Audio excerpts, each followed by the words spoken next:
to the riverbed.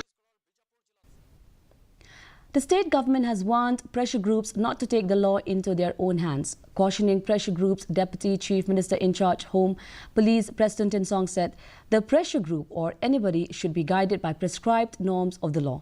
According to him, while discussions are welcome, getting into unlawful activities to protest is unwarranted. His statement comes following last week's incident in Negrims where the HYC had attempted to forcibly shut down the director's administrative block over the issue of recruitment of nurses. Yes, there may be some kind of discussion or meeting with different agencies. I mean, we welcome that, but at the same time, you cannot just take the law in your hand. Be it a pressure group or be it anybody.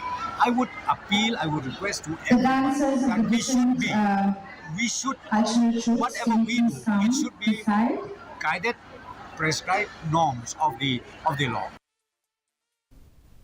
The state government on Saturday clarified that April 14